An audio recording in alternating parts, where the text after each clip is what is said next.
আসসালামু আলাইকুম YouTube family, welcome housewife cooking recipe and blog চ্যানেলে। কেমন আছেন সবাই? আশা করি সবাই ভালো আছেন। তো এই রমাজান মাসে আমরা সবাই পকোড়ি খেতে খুবই পছন্দ করি, আর সবাই রকমভাবে পকোড়ি বানাই। তো আজ আমি আপনাদের কাছে একদম সহজ পদ্ধতিতে একটি ক্রিসপি পকোড়ি শেয়ার করব। বাড়িতে থাকা সামান্য সামান নিয়ে এই ক্রিসপি পকোড়াটি রেডি করতে পারেন, আর খুবই কম সময়ের মধ্যে, বলতে পারেন 4 থেকে 5 মিনিটের মধ্যে এই পকোড়াটা রেডি হয়ে যেতে পারে।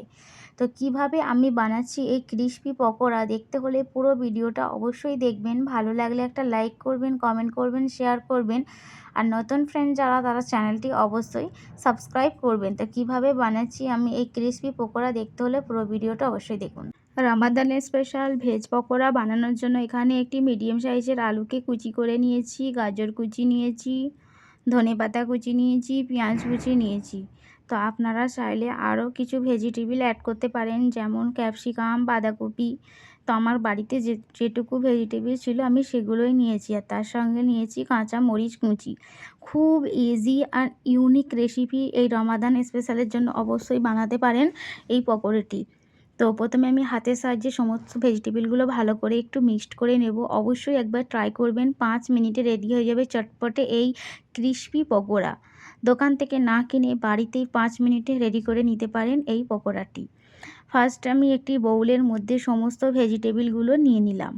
তো আপনারা এটিকে চপারের মাধ্যমে কাটতে পারেন, তো আমি হাতেতেই এভাবে কেটেছি। তারপর এখানে আমি 3 চামচ মতো বেসন দেব।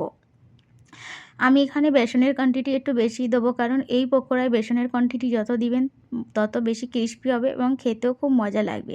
তারপরে কিছু কিছু স্পাইস অ্যাড করলাম, যেমন হলুদ গুঁড়ো, লঙ্কার গুঁড়ো, জিরা গুঁড়ো, তারপরে গরম মশলা সামান্য গুঁড়ো দিলাম, আর ব্ল্যাক পাউডার।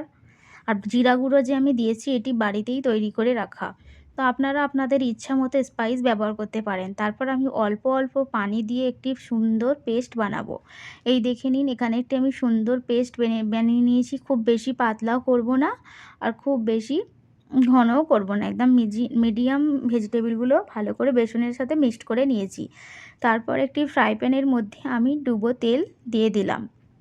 আপনারা হয়তো ভাববেন তেলের মধ্যেই নোংরাটা, কি নোংরা নয়, যেহেতু রমজান মাস চলছে, ডেলি পকোড়া, এটা পকোড়িরই একটু ভাজা রয়ে গেছিলো, তো আমি এর মধ্যে দিয়ে দিয়েছিলাম।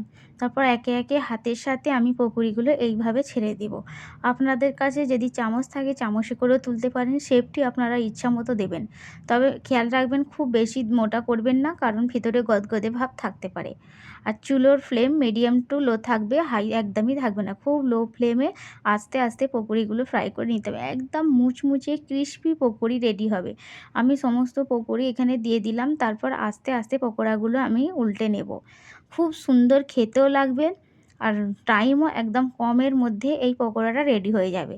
তো আমি যতদিন রমজান মাস চলছে, আমি তো এই পকোড়া, সব পকোড়ার মধ্যে এই পকোড়াটা আমি রাখি, কারণ আমরা খুবই খেতে পছন্দ করি এই রকম পকোড়া।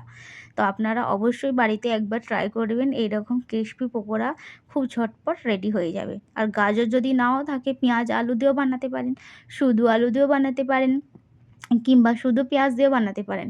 এই দেখে নিন, এখানে সমস্ত পকোড়া একদম রেডি হয়ে গেছে। ভিডিও ভালো লাগলে প্লিজ একটা লাইক করবেন, কমেন্ট